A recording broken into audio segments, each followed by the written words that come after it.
Hello everyone, my name is Loko, and it is time for another professional match of Terran versus Zerg. Spawning here in the bottom right hand corner of Ascension to IRLE and playing with the red Terran SCVs, we have none other than Keen. And his opponent in the opposite corner of the map, playing with the blue Zerg drones, he goes by the nickname of Sue. Feels good to do my old intro like that again. I've been doing it every once in a while. Hello everyone, my name is Loko. I used to do that every single video a couple of years ago. It feels good to do it every once in a while. But anyways, it is time for a professional match of Terran versus Zerg. Now, Keen is one of those players who's been around since the very beginning of StarCraft 2, and he's always been very, very good. He's a player to watch out for, but he's never really quite been at the top of the game. I wouldn't be surprised though if at some point, everything just clicks together and he's gonna start dominating the scene, because he's always been such a very impressive Terran player. Now Sue, he's very well known in getting second places at tournaments, and I've mentioned this in a video in the past as well. A lot of you asked, like, hey, how many second places are we talking right here? So first off, Sue did end up winning a Caspa Cup back in 2015, a very hard tournament to win. That is his only premier tournament finals that he managed to win. However, he got second place in the following, and this is in order of occurrence, okay? Second place, GSL 2013 Season 3. Second place, GSL 2014 Season 1. Second place, GSL 2014 Season 2. Second place, DreamHack Stockholm. Second place, GSL 2014 Season 3. Second place, IEM Gamescom. Second place, GSL 2017 Season 1. Second place, GSL 2017 Season 2. And most recently, second place at the World Championship Series Global Finals 2017. So almost was Sue the world champion of StarCraft 2 for 2017, and that would have been the most beautiful story of all time. Of course, Rogue ended up becoming the world champion instead, definitely well deserved as well. I secretly was in the audience as well, cheering for Sue, just because of the amount of second places that this man has gotten over the course of his career. It's absolutely ludicrous. Now, of course, a lot of people are like, well, if you're gonna get that many second places, he must get really bummed out and retire soon, right? Well, obviously, even if you get second place, right, you still earn a lot of money. I mean, for example, recently at the Global Finals, even though he got second place, he still earned $140,000, dollars. That's still pretty solid, considering he also got second place at plentiful other tournaments in 2017 as well. And of course, he's still got a team salary, the sponsorships and everything as well. So I'm sure he's doing fine. But I can imagine that if you manage to get that many second places though, you're gonna get tilted so hard once you get to a grand finals again. I still really wish for Sue to once upon a time become a champion though, because he is so very good. I mean, imagine, right? If he would have won every single tournament finals that I just mentioned, there was no doubt whatsoever that he is the greatest player in StarCraft 2 of all time. There's no doubt. Right now, though, he's definitely considered to be one of the very best Zerg players, and I still definitely put him in the top 3. He's probably like, first or second actually, but regardless, like, he's still one of the very best Zerg players. It's just true that, he has a hard time closing out tournaments, and it's almost a little bit sad. Now, in total, I quickly looked it up just now. Keen, the Terran player in this match, has earned roughly $56,000 in prize money since starting up his career, and Sue, definitely one of the highest earned pro gamers of all time, he has earned roughly $329,000 in prize money. So financially speaking, the Zerg definitely is doing well. But yeah, it's still a little bit disappointing, the amount of second places that he has had throughout his career. And I still hope, imagine if he ends up winning like the World Championship Series 2018, it would be so well deserved. By the way, all of the second place finishes for GSLs, and that was 6 in total if I'm not mistaken. I may have accidentally missed one. It's considered to be the hardest tournament in all of StarCraft 2 outside of maybe BlizzCon. GSL is literally the hardest tournament in all of StarCraft 2, and he's got that many second places. It's a little bit dirty. It's a little bit sad. It's a little bit disappointing. But you know what?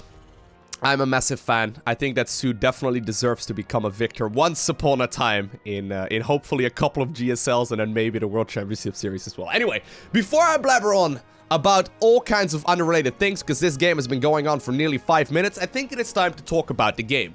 Now, obviously, I have been paying attention to that production tab, and it does show that nothing out of the ordinary is happening just yet.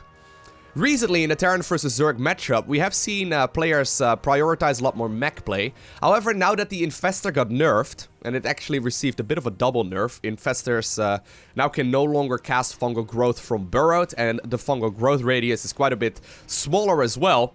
All of a sudden, we see players like, for example, Keen favoring Bio once again. I mean, the Infestor was just so very good at shutting it down. Su just confirmed that as well with a speedy Overseer. He now knows exactly what it is he's going up against. So that does mean that it is going to be a bio-based playstyle here from our Terran player. In the meantime, though, on the other side of the map, Su has been forced to deal with some units, but as you can see, no workers and really no units went down at this point in the game just yet. I'm sure we will see some units dying over the course of this match, but brilliant defense so far by Su, and that is what he's so very good at.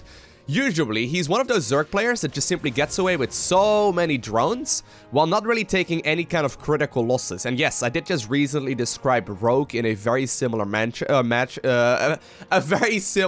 similar mention, but the thing is that the top level Zerg players, they make so many drones without dying that it's almost ridiculous. Like already, we see 13 more workers here for Su. And he's playing this very safe and sound. He's still adding on a couple of units every once in a while, once he notices that he is forced to do so. But at this point, right, 6 minutes into the game, he's already fully saturated on 3 bases. Now, if you want to do a quick little challenge with yourself as well, I would highly recommend you jump into one of your own replays and you check out at what timing you usually saturate your 3rd base. It's probably going to be like a minute or 2 later. It's actually really quite impressive, the amount of units, or the lack thereof rather, that a lot of these super high-level Zerg players manage to get away with. And he's going to start droning up the 4th in just a little bit too. So far though, he is making a lot of units. Going for the double upgrades, now transitioning towards the Ling Ravager-based army here as well, with Hydras and Banelings as a supportive unit. Definitely can deal a lot of damage. Wouldn't be surprised to see him switch into that Hydraling Bane style in just a little bit. Terran, however, is starting to do his first legitimate push. He's going to move over towards the 4th base location here. Zerg is already waiting though, but not a whole lot of Banelings available just yet. Centrifugal hooks is currently underway, but apparently Su doesn't need it just yet. There we go. He does decide to morph in 2 of them. Interestingly enough, though, he's just zoning here, using these Ravagers, making very, very good use of the units that he's got. Instead of just simply attack moving in there, he manages to ward away these units with minimal casualties. Really well done right there by Su, and this, you know, obviously opens up the opportunity for him to continue droning up, and he's indeed going to be building 12 drones here at once. Nice little side note right there, by the way. Zerg already queued up those drones before that aggression was even shut down. He just knew that he was going to defend it, so he was just already droning up. And this brings up the total to 74 workers with 4 more on the production tab. Now, generally speaking, both Zerg and Terran players alike are looking between like 70 and 80 Harvesters each. Of course, Terran can get away with a couple less usually, just because they have mules that they can still drop with. But once both players indeed get to that maxed out economy, which both of them are almost arriving at right now, we can see some pretty crazy games happen, because both of them are going to be able to replace their units very, very rapidly. And while Keen apparently is going to continue the harassment now with a couple more Hellbats, both players have already arrived at an economy where they can easily replace any kind of lost numbers. This is gonna definitely become a game of macro right now, and apparently, indeed, the medevacs will be forced to once again lift up those units, but this does open up the opportunity for another medevac to potentially go into this expansion here in the bottom left-hand corner, and this is what Keen does so very well. He's very good at the bio-based army, because while he's occupying the Zerg near the northern end of the map, he's dropping in with these Hellbats. So far though, Su definitely all on top of that, not taking any losses here whatsoever. Once again, no workers have gone down just yet, and apparently while this was all going on, Su managed to deflect these medevacs once again. But no units, really, you know, no critical losses here just yet for either of these players. Keen, however, is now just about to finish up +2/+2 as well as +1 right there for his siege tanks. That does mean that he's capable of doing a pretty aggressive push here. +2/+2 is only about halfway done or so for the Zerg player right now. He's pushing a little bit early, so he's got some time to get rid of some of the creep. Really nicely done there. Perfect scan indeed, confirming exactly where those tumors are located. And this now buys time for the infantry weapons upgrade to finish up right there on the right-hand side of the screen. And shortly it will be followed up as well with the armor upgrade. He did just get the main base, confirming the timing of that hive. Right around the 9-minute mark is when that hive got started, so Su will have the opportunity to potentially go for example, Brute Lords, or of course Ultralisks in just a little bit. But so far though, both players are really just testing the waters. I mean, playing the late game against someone of the caliber of Su is usually not something you want to do, just because he's so very good at playing the late game. Now, there's no denying that the Infestor is now quite a bit weaker, like I mentioned earlier. This, by the way, does get spotted, so that does mean that Zerg should be able to deal with this. But there's no denying that the Infestor is now a little bit weaker, so late game is not going to be quite as strong as it used to be. Massive drop now inside of that main base. Terran was forced to cancel that planetary fortress there because Zerglings are going for the run by. At the same time though, Marines inside of that main base are being a little bit of a hassle, and apparently Lings and Banes are now forced as well to move towards the bottom left hand corner of the map just in case a secondary drop was going down. Deflected though is the drop right now inside of that main base here of the Zerg. The same can be said for the aggression here at the 4th base of the Terran player. An eye for an eye so far, as we see both of them getting close to the point where they will be able to max out. Now indeed, Keen will be forced to once again make a couple of SCVs, but already, right, if you get this many mules mining, you can easily replace that. You can easily replace any kind of units that you lost at this point in the game. Su, however, not quite done with the aggression just yet. He's going to be throwing a lot of Banelings at this 4th base expansion, and while they are indeed rolling in, the Terran army is moving out towards the southern end of the map. Planetary Fortress did just finish up, but a decent amount of workers did end up dying. At the same time, a medevac drop inside of that main base once again. These were still hanging about. Beautiful splits so far, deflecting a lot of these Baneling hits, but there's still so much Zerg left over. While this is going on though, the army in the bottom side of the map has indeed arrived exactly in its position. It's going to start hitting up that 4th base location of the Zerg player, and Zerg is going to be forced to deal with a ton of siege tanks. While this is going on though, Zerglings are going in for the counterattack at the 3rd base location of the Terran player. Very patient play so far though by Keen, definitely not overextending just yet, just trying to bait these units back towards the radius of that siege tank line. But here we go, Zerg has got enough of this. There are so many siege tanks however still left over. They deal so much splash damage to all of this Hydraling Bane ball, but it seems like there may just be a little bit too much Zerg for now, and indeed Terran will be forced to lift up all of the remaining units into the medevacs and get on out of there. Beautiful deflection so far there by the Zerg player, but there is no denying that Keen used this time to just simply saturate that 4th base location. And both players are in a beautiful position here to continue macroing up this game. Hive is now done here for the Zerg. He's going to be able to start transitioning towards the Ultralisk as well as the Viper count. He's getting the +3/+3 research. No Adrenal Glands done just yet, so that is something to keep in mind. The Zerglings are not going to be quite as powerful as they could potentially be, but apparently Terran is not done just yet. Once again, slowing down that creep spread. It's an absolutely massive thing to do. Siege tanks now, however, are indeed yanked into their different positions using those Vipers, and a couple of the other tanks there in the back also end up getting surrounded. While that's going on though, a drop near the bottom left-hand corner of the map will indeed get rid of that queen and a couple of the drones as well. They're not going after the hatchery, although the hatchery does look like it's not going to fall here for the time being. Zerg will be able to deflect that, but this base is starting to run very low when it comes to its HP. Already though, a newly acquired 5th base has been taken here for Su as of a little while ago. Apparently Su may very well be given up, you know, actually both of these bases, look at them, the 3rd and the 4th are both so very low. They actually look almost identical there. I may have actually mispronounced them or miscalled them in one of the previous engagements, but regardless, great harassment here by both players, but even better so has been the defense here for both players as well. I mean, neither of them taking critical losses just yet, and Su is building all the way up to get this, 92 workers. Now eventually the base here in the bottom left hand corner will end up falling. I think that medevac will shortly be taken care of as well, now that there are corruptors. But 90 plus workers for a Zerg usually is a massive indication that they plan on mining up a very big bank, then add on some static defense all over their side of the map, and eventually try to overwhelm the Terran player. It's something that we have seen Zerg players do a little bit more of as of late. Medevacs are now being met continuously with all of these spore crawlers as well as the corruptors though, and Su is starting to shut all of that down. Keen, however, is buying time, right? And he's got that 5th base now secured in the center of the map. This is a very important location for Terran, as of course the sensor towers will indeed be able to keep track of the outer edges here, and more importantly, he's also keeping track now of the center. By controlling this part of the map, he can prevent a lot of the creep from being pushed past that half wave point. There's a lot of ultras out right now though. Did we eventually, by the way, see the adrenal glands coming in? Still no adrenal glands upgrade just yet here for the Zerg. I'm actually quite surprised about that. It may potentially be that Su ended up forgetting that. Of course, adrenal glands increases the attack speed of Zerglings, and Zerglings are one of the premier damage dealers in this army composition. Even though Ultras are all fine and dandy, and the Zerglings may not necessarily get the respect right now that they deserve, they are going to be a very, very menacing unit to deal with. And in particular with run-bys, you can deal so much more damage with the adrenal glands upgrade. I would love to see that one coming in here in just a little bit. Regardless though, Terran is making a bit of an advancement. Zerg will now confirm indeed that there is another base taken here in the center of the map, but hold that thought because there's a massive engagement going down. Parasitic Bomb being used on all of these Medevacs. Marines now microing against all of these Ultras as well, keeping the majority of these tanks alive. And as you can see indeed, Medevacs I believe have 125 life. Parasitic Bomb deals 120 damage, so the Medevacs will be able to live for now, but they have to be very careful with these Hydras and Corruptors, and of course a second Parasitic Bomb potential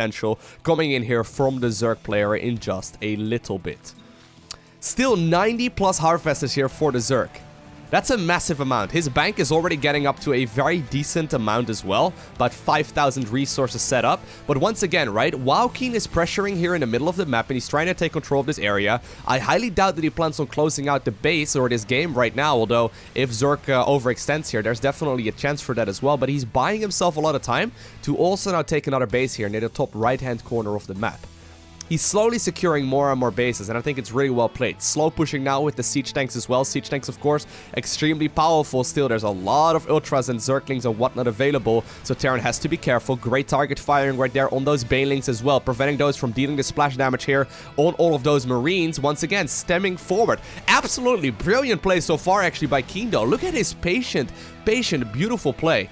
This is so very difficult to do because all the time he's in the dark, right? He's forced to continue scanning, forced to continue macroing as well, and both players are producing like their life is depending on it right now.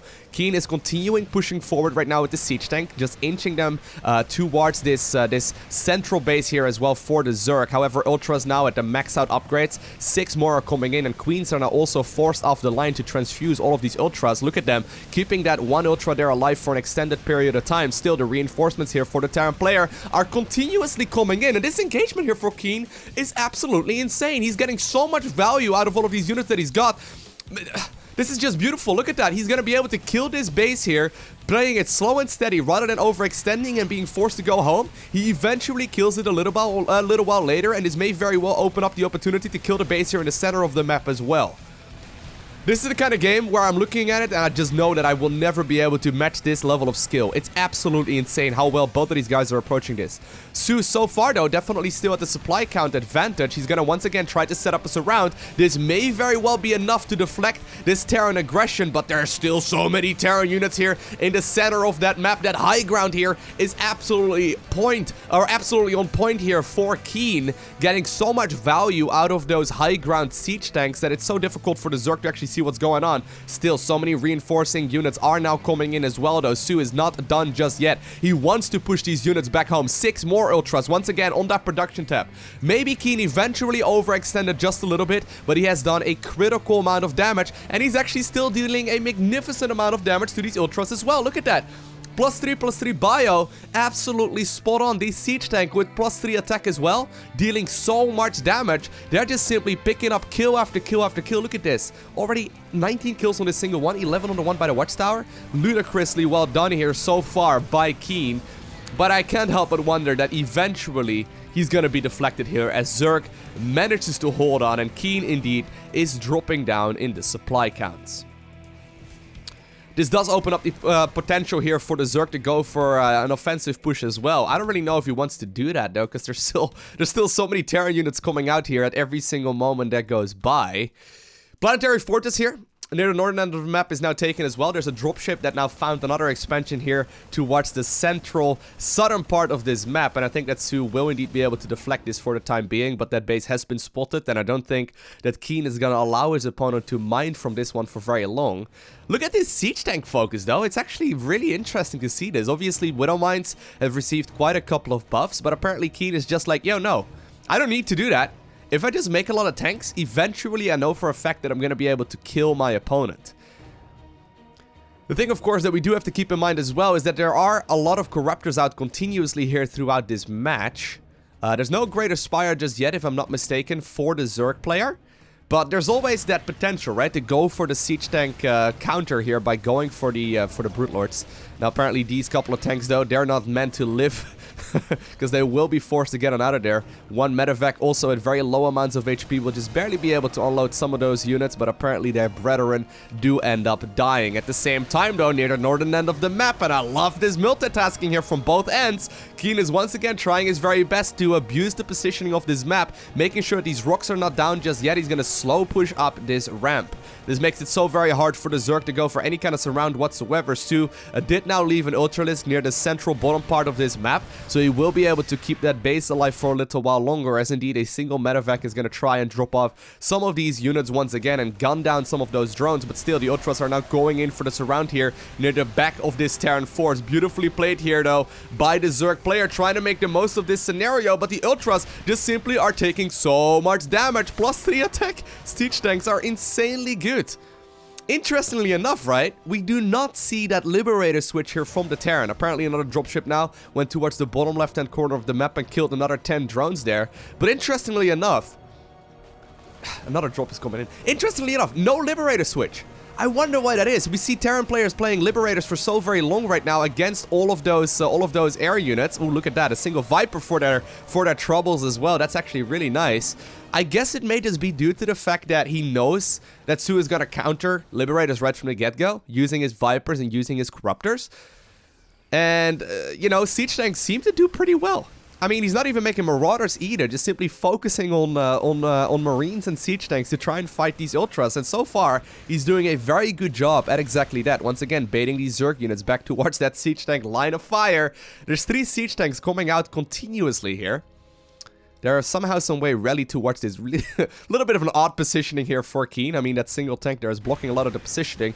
Still, though, back and forth engagements here from both of these players, trying to make the most of this scenario. Blinding Clouds now coming in as well, but the siege tank spread has been on point. I'm honestly very impressed with the way that Keen is playing this so far.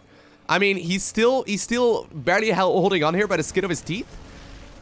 Because Su has had the supply lead here for a little while, but Su continuously keeps pushing off creep. The spread on these siege tanks has been insane, and it's just simply not enough Zerg to overwhelm this force. At the same time, though, Zerglings and Ultras now managed to make their way towards that third base location of Keen. This is where a lot of the production was at as well. Siege tanks now apparently had enough of this as well. That single Ultra will get taken care of, and now they also managed to kill that base. This is a rather aggressive push, though. This many siege tanks for a single hatchery, I don't really know exactly if that is going to be worth it, as all of them indeed will end up falling. At the same time, though, Zerg is also dealing damage now to that third base location. This base is essentially mined out, as Terran is now taking the northern end of the map instead.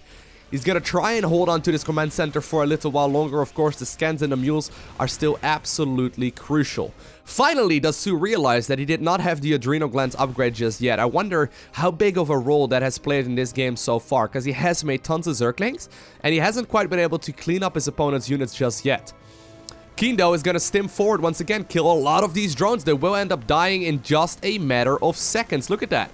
14 workers, very, very rapidly. Zerglings, however, now available for the counterattack once again. They're going to try and see if they can potentially move into that natural position here of the Zerg player. They're going to get at least a couple more siege tanks here for their troubles. Look at that. That's actually a very big deal as well. But Keen now wants to take another base, as the ones that he had are all getting close to mining out. Speaking of which, though, Zerg does not have a whole lot of mining here anymore either. That massive bank that Su had because of the 90 workers is now all of a sudden emptied, and Keen, for the very first time in this match, has obtained the supply lead. I mean, he's been doing a great job just simply cleaning up all of this creep. Look at that, once again, scanning forward, making sure that he is not going up against a big amount of tumors, and instead he's just simply trying to make sure that he can maneuver around without being forced to fight all of these Zerglings and Ultras on creep. It allows him to just simply have a couple more shots in with his Marines and more importantly his siege tanks as well. Apparently a couple of these Banes will not also be pushed forward, but still, Su is starting to realize it, right? Look, he's trying to play a lot less recklessly right now. He does not want to move off creep if he doesn't need to. Now, of course, creep does take about a half minute or so to dissipate. He can still get the advantage of the creep spread right now. Ultras and Zerglings connecting with all of those siege tanks, and this is definitely starting to hurt. There's no planetary fortress here on the high ground, and Keen is gonna be in a little bit of trouble. This is one of his last mining bases. He's very much so in need of more mineral patches. These Vipers are also doing a lot of work here, using their blinding clouds and their yanks efficiently, and 7 Terran SCVs or 8 Terran SCVs end up dying. And apparently Su is now feeling like he can potentially push onwards here and potentially even close out this match. At the same time though, Marines are dropped off here near the northern end of the map. A single orbital command apparently is now also trying to fly towards the center of the map. I guess you need to land it somewhere. I mean, it wasn't going to be mining from that base anymore. Even a cheeky little Zergling there burrowing just to prevent any kind of future command center from landing as well. And Keen, he must have realized that something was not quite right as he lands the planetary, or rather the orbital here in the center of the map. But this one will most definitely go down. That means that Keen's last mining bases are going to be near the northern end of the map. Thing is though, while Su once again has the supply lead, he doesn't really have a force that can slam back this Zerg or this Terran army, right? Even now, planetary... Oh my god, this is actually a really sick engagement. Hold that thought. We see massive blinding clouds coming in here, cleaning up so much of this Terran army. The Ultras are just simply gnawing their way through all of these siege tanks. The blinding clouds right there, absolutely key. I love the addition right there of the missile turrets and then also the sensor tower, but Su did not allow that at this point in the game. Instead, he's gonna be pushing against a Terran that's once again defending the high ground, and apparently Keen will be capable of just simply pushing this back here eventually. We now also do see the Liberators coming out. Liberators are actually really sick in these kind of positions, of course, but there are still a couple of Corruptors available. Not that many anymore at this point in the game, but of course there's not that much eco here for the Terran player or for the Zerg player either to easily replace all of those units. And actually, once again, we see Su throwing away a lot of his army. Keen is in a beautifully defended position, but Su knows that he needs to take this one out if he does want to prevent that base in the northern end of the map from mining. So far, it seems like Zerg will just barely be able to hold on here, and Keen indeed is going to be forced to go back home for a little while longer. My god, this is a really good game. This is a really good game. This is such a high-level match.